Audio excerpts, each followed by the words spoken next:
Microfocus, creators of visual programming tools for software development, is pleased to provide major funding for the Computer Chronicles, the story of this continuing evolution.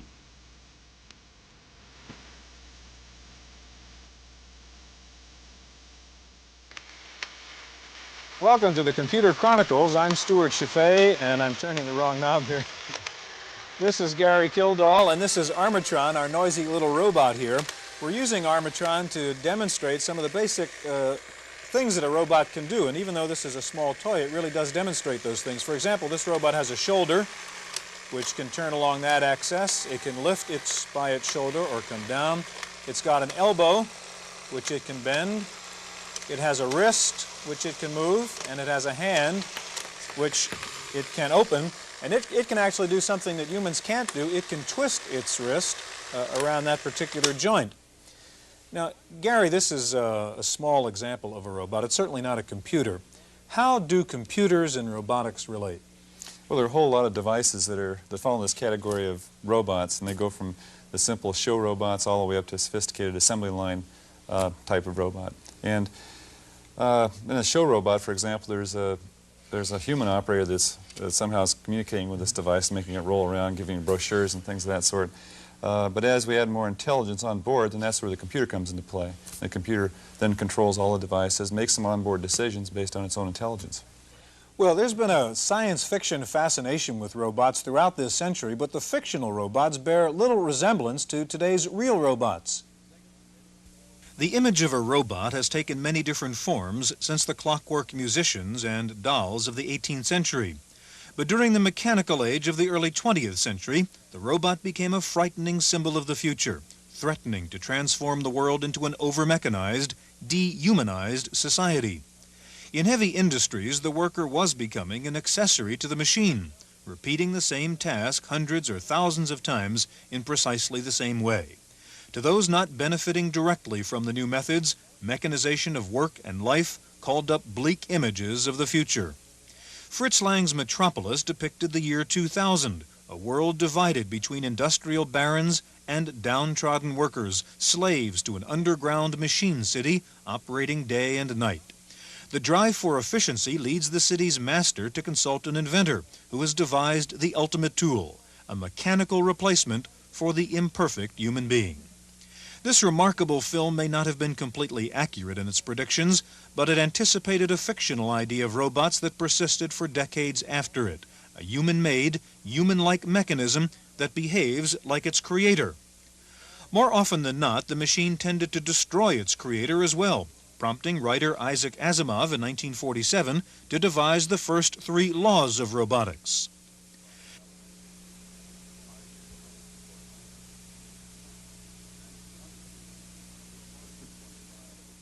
These prescriptions assume either a large degree of intelligence or, interpreted another way, programmed behavior, one of the principal criteria for modern robotic systems.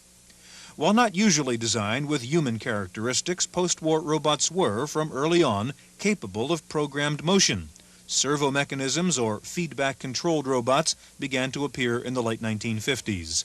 From 1960 on, robots became useful adjuncts to a number of industries, particularly in jobs that were uncomfortable or hazardous to humans, like welding and painting. Repetitive functions as performed by the machine like humans in Metropolis were being taken over by robots with more human-like capabilities, including sight, touch, and error detection. In some of the latest applications, CAD/CAM systems work directly with a robot arm to transfer the design of a part from the video screen to the finished product.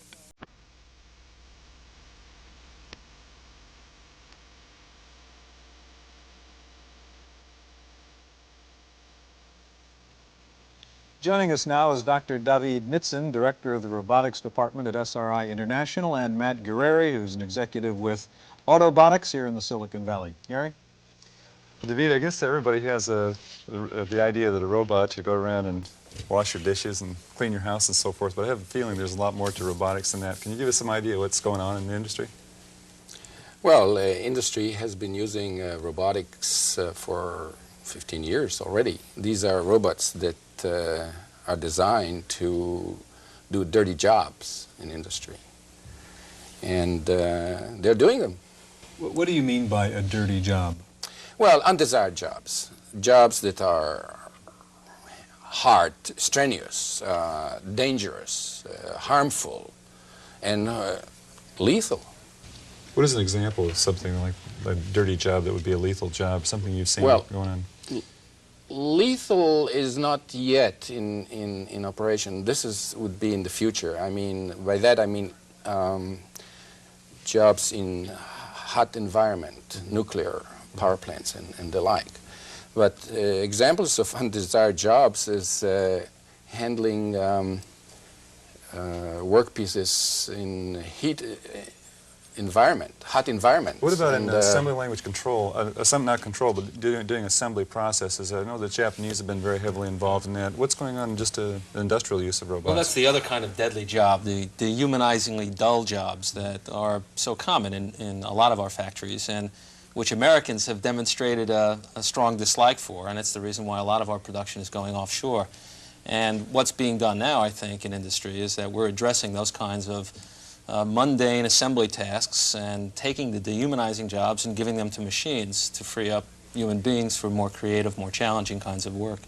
Yeah, but you see, a very important point about assembly is that here the competition is very strong, because to do assembly is a very complex task, especially if it's done in unstructured environments, not when pieces are jigged. If it's done like people. On the other hand, assembly people on assembly line, people working on assembly line, are paid very little. There are a lot of women that work on assembly line, and they are underpaid. So it's a double slam. On one hand, it's complex. On the other hand, you have to compete with very cheap labor. And the labor becomes even cheaper when it goes to Mexico or it goes to East Asia. So that's where the challenge is. On the other hand, with the undesired jobs like heat treatment or die casting or forging or arc welding, where the cost for the workers is high and it's a very undesired job and it's very easy to do, that's more cost effective. I guess one of the differentiating factors in robots that are used, say, industrial in applications of that sort, that you can build a very precise robot that, say, would weld within a few millimeters of where it should weld, or you could use, say, vision processing to figure out where the object is and to manipulate it with very coarse mechanical devices. Yeah, or as David points out, putting the robot into a structured environment, such as an integrated work cell, where the work is presented to the robot in such a way that it doesn't require the extreme accuracy or sensory capability that some of the anthropomorphic machines currently require. Henry Ford revolutionized American industry by bringing the work to the worker on the assembly line. And we see a very similar trend as a necessary part of the evolution of robotics in American industry, where we structure the workplace to suit the robot and make the robot easier to integrate into the overall scheme. And that's really applied robotics. It's a different set of problems than the technologies necessary to anthropomorphize machines, which is the basic research being done in robotics now. And I would like to make a very important point, I think it's an important point, and that is that people worry, about unemployment and so on. I want to make an observation, which I think is important. The number of blue-collar workers that have been displaced or replaced so far by industrial robots is very, very small. And the projection, if we extrapolate from the past for the next 5 to 10 years, is also going to have a very small impact on the labor force. Okay. And my point is that I think the main reason for this is the fact that today's robots are not intelligent. They cannot compete effectively with human workers. Now, is that changing, though, with the applications, say, artificial intelligence and, say, knowledge-based systems? Are those a factor in what's going on? Well, I think, as David points out, there's a whole spectrum of applications, from the very simple, which are being handled by the very simple pick-and-place mechanical devices that, for example, the Japanese would call robots and we don't, to the very esoteric applications which require lots of intelligence, lots of sensory capability. But there's a broad spectrum of applications somewhere in the middle where if you select the application properly, then in fact the machine can be very cost effective and very competitive with a minimal amount of intelligence. Ultimately, we will have to go to intelligent machines and distributed intelligence architectures where the robotic elements in a totally automated factory would be in communication through several levels of computer hierarchy. Matt, you mentioned the Japanese, and the perception is that the Japanese are ahead of us in robotics, and you kind of pointed out a fine line in terms of defining what a robot is. What is your version of what's going on in terms of research in Japan and this country in robots? I would say that the Japanese are ahead of us in terms of automating their factories. And their way of automating the factories is a very systematic approach of looking at a factory as a unit of production and going in and solving the problem systematically from the bottom end up, looking for the easiest applications that they can resolve, learning in the process, and then moving on to the next most difficult applications. And we see that as a very logical way of introducing automation into our factories. On the other hand, Americans are way ahead, I think, in terms of some of the technologies associated with the anthropomorphic machine.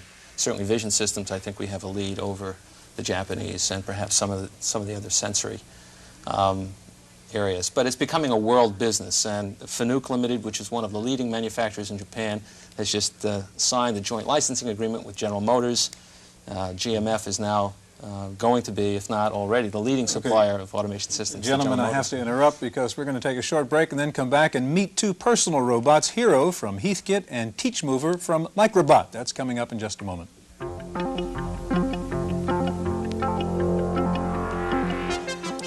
This is George Oliver, president of George L. Oliver Company, who distributes the Hero 1 robot here in Northern California. And George, maybe you could get Hero to give us a basic demonstration of what it does. Surely.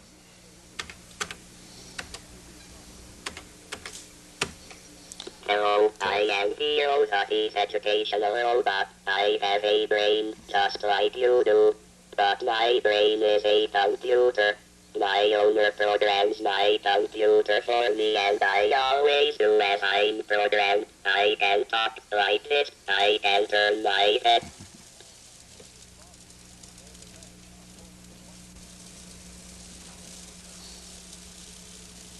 I can move my arm.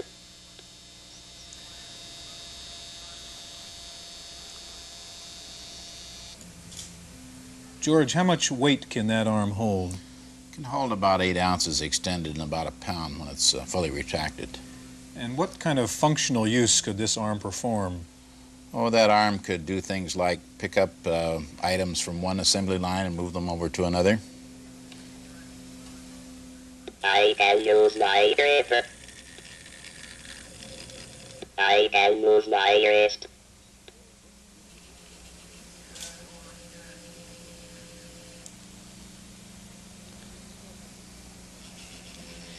Does Hero have the same normal axes of movement that an industrial robot might have? Yes, Hero has 6 axes of motion like a Class 3 industrial robot.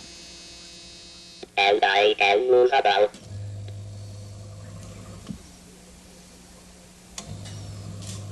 I think I made an excellent pet. I'm even without strain. Is he finished? Hello, I am Hero already. It'll Now, stop him now. George, before we take his clothes off and see what's inside him, tell me, I see there's a keyboard and an LED display here. What do you do with that? Yes, this is used for data entry, Stu, and the LED display is to tell you where your information is stored within the So you can microprocessor. program him through this keyboard. Yes. Mm-hmm. And I see you have a kind of breadboard here. What do you use that for? Yes, that can be used by students studying interfacing circuits. Okay, let's take his panels off and see if we can look inside Hero and see what makes him tick, if that's what he does. Okay. I'll help you with the back one if you want to get the front one there. Easily. Okay, let's take a look at the front here, George, and what do we have over here? Okay, this is your main circuit board here with your microprocessor and all of the various ICs that interact with the other boards. Okay, can I spin them around here while Sure. we talk? Now these various boards here are the sensor boards that operate with the various sensors again. This is the main drive control board.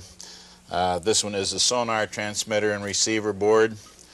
And around here we have the sonar board and the main drive board.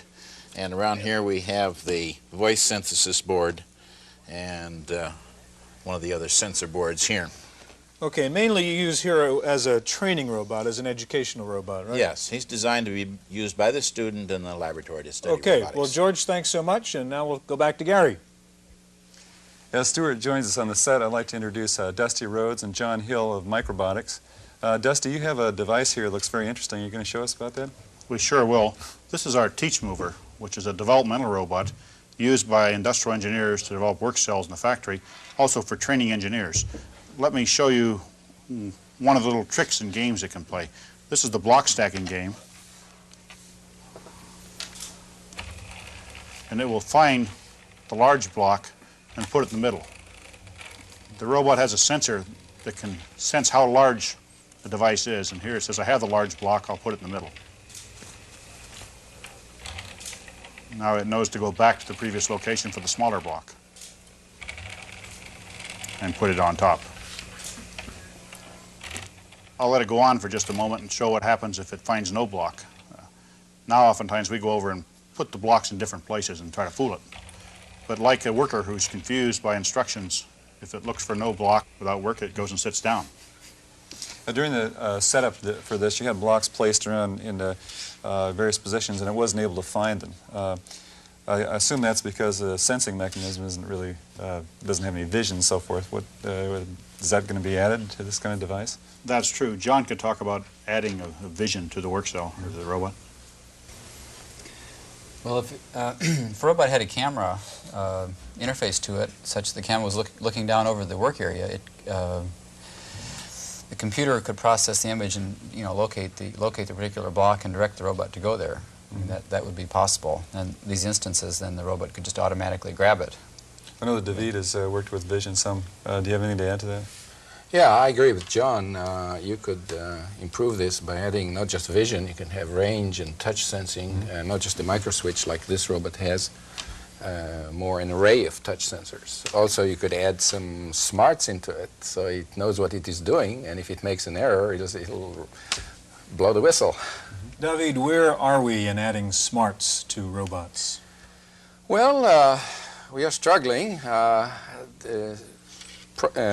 Sensors are being added to robots today, and they are applied gradually into in industry. There are other applications of robots that would have to have sensors. These are unstructured environments, such as in the military or agriculture, in medical institutions, etc., or home use too. This is an area that is very difficult because robots are too dumb today to do this job, which requires a lot of intelligence. Do you see the field of personal robots growing as personal computers did, or robotics moving in the direction of computers? I put my bets more on the more application-oriented robots, such as I mentioned. The hobby is okay, but that's not where the big money would be, other than on a toy level. But if you take a parallel with I guess with the microcomputer, popularity of microcomputers and personal computers, a lot of that was a grassroots effort. The invention of the Apple, for example, by Steve Wozniak was a technical hobbyist endeavor, and it's kind of exciting to me to see robotics now come through that grassroots evolution. Yeah, I agree with you. I think it's wonderful. I think there's a good analogy between computers and robots. Just like computers started just for commercial and scientific applications, now it's all over our life, right? And I think the same thing is going to happen with robots. And I think it's a great idea that there are a lot of hobbyists that are getting into it, because there's a new generation now that would not be afraid of robots, that would be able to apply it in many areas of our life. David, something like this is relatively simple. I mean, it's an arm, it can pick things up and so on. You talked before about not only replacing blue-collar work with robots, but even white-collar work. How do you do that? Well, you saw what Dusty was doing. He was using this teaching box to tell the robot what to do. And if this information that he has in his head could be transferred into an automatic system, it could be done. Specifically, computer-aided design database includes all the information that is needed to perform a certain job. Now, we can eliminate the trainer that uses the teach pendant to move the robot and tell it what to do by using self-teaching and self-calibration, that all the information would be transferred to a computer, and with the sensors would tell the robot where to find things and calibrate itself and then do the job. Okay, Gary, well, if you and I aren't replaced by robots, we'll be here again next week for another edition of the Computer Chronicles.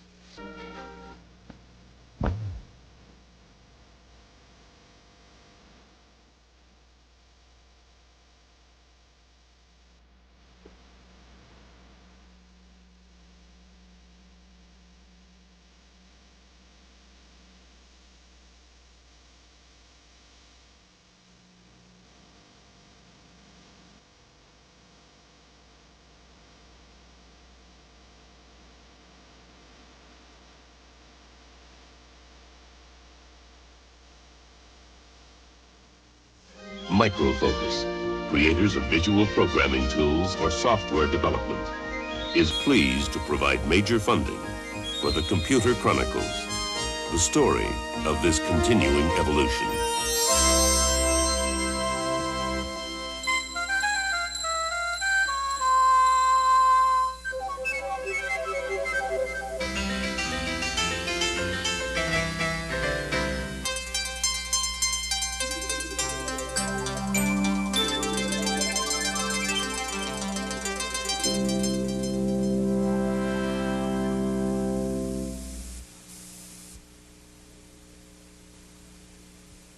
Random access is made possible by a grant from Byte, the Small Systems Journal, publishers of a monthly magazine on microcomputer technology and innovative projects in the world of computing.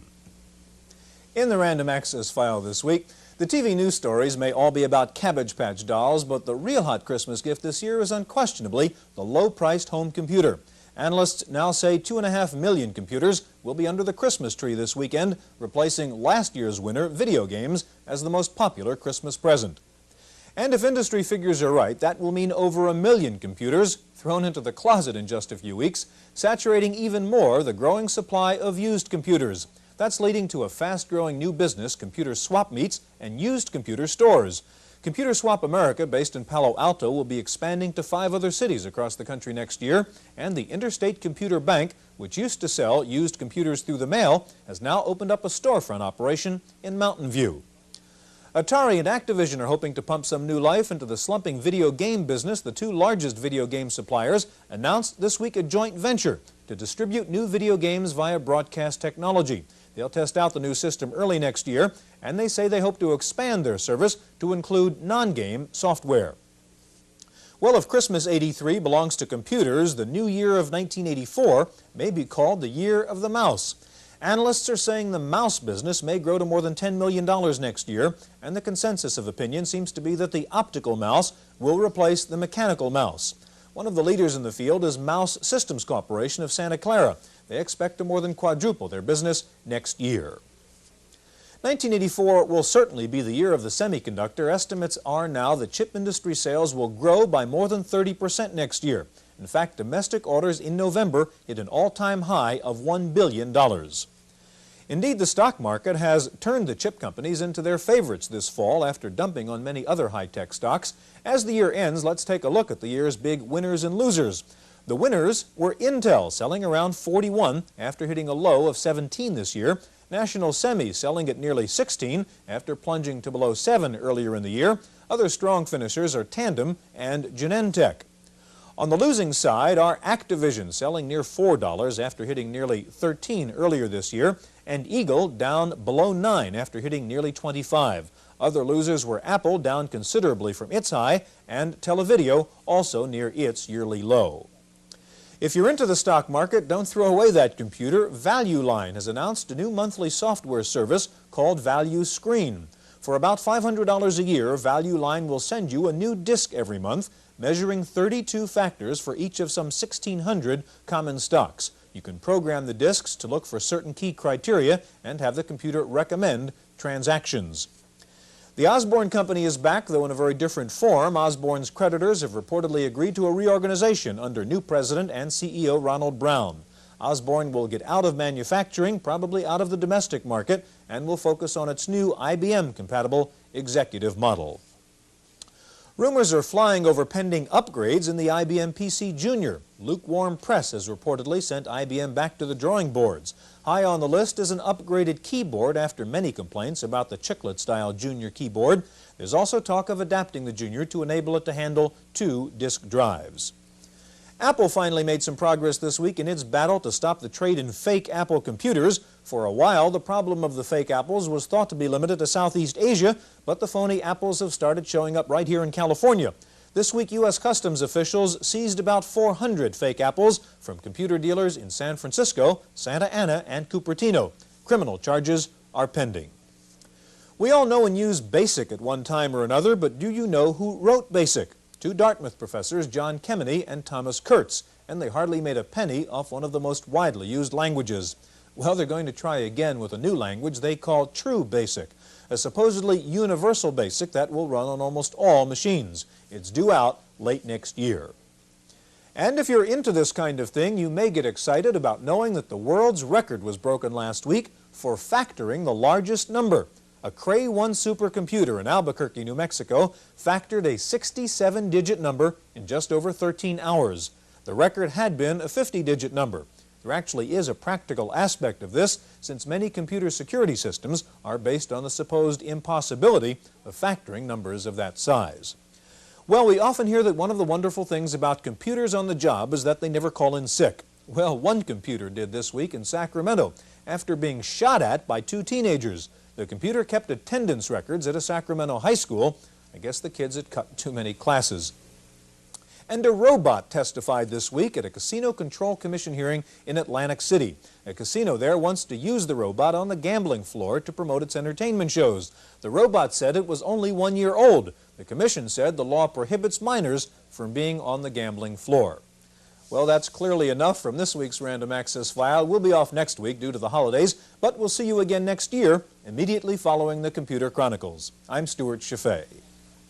Random Access is made possible by a grant from Byte, the Small Systems Journal, publishers of a monthly magazine on microcomputer technology and innovative projects in the world of computing.